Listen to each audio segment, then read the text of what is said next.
Et si je te disais que beaucoup de chrétiens passent à côté de leur véritable appel sans même le savoir? Deux piliers essentiels définissent la réussite en tant qu'enfant de Dieu. Mais trop de croyants en négligent un. Aujourd'hui, on va lever le voile sur cette vérité puissante qui pourrait transformer ta vie chrétienne. Bienvenue dans Réussite Divine. Ici, je t'explique comment tu peux utiliser les principes et les lois tirées de la Bible pour réussir dans tous les domaines de ta vie sur la terre et aussi te préparer un avenir glorieux et sans regret dans l'au-delà. La sacrificature. Dans l'Ancien Testament, le sacrificateur avait un rôle bien précis. Il était l'intermédiaire entre Dieu et les hommes. Sa principale fonction était la prière et l'intercession. Il intercédait pour le peuple devant Dieu. Aujourd'hui, en tant que chrétien, tu es appelé à prier pour les autres, pour l'Église et pour la nation. Offrir les sacrifices à Dieu. Dans l'Ancien Testament, c'était des sacrifices d'animaux. Aujourd'hui, nous offrons des sacrifices de louange, d'adoration et d'obéissance selon Hébreux 13, verset 15. Enseigner la parole. Le sacrificateur instruisait le peuple dans les voies de Dieu. En tant que croyant, tu peux enseigner, exhorter ou même simplement partager ta foi autour de toi. Constatation de la guérison des maladies qui rendent impurs. C'était le sacrificateur qui déclarait quelqu'un guéri après la lèpre. Aujourd'hui, cela symbolise notre rôle dans la prière pour la guérison physique et la restauration des âmes. En réalité, tout véritable enfant de Dieu est un sacrificateur. Tu peux exercer cette fonction dans l'Église par la prière, l'enseignement, l'encouragement ou le service dans les tâches matérielles.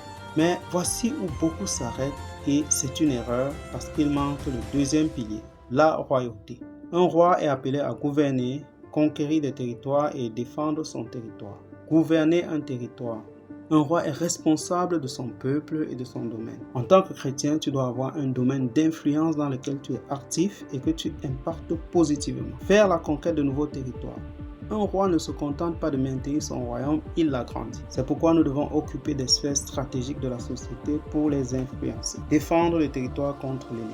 Un roi protège son peuple contre l'ennemi. Dans le monde spirituel, nous devons nous lever contre les attaques de l'ennemi et défendre les valeurs du royaume. Étendre l'influence du royaume. Aujourd'hui, l'absence d'enfants de Dieu influents dans des domaines clés a des conséquences terribles. Par exemple, dans l'éducation, des idéologies contraires aux valeurs du royaume sont progressivement enseignées aux tout petits enfants.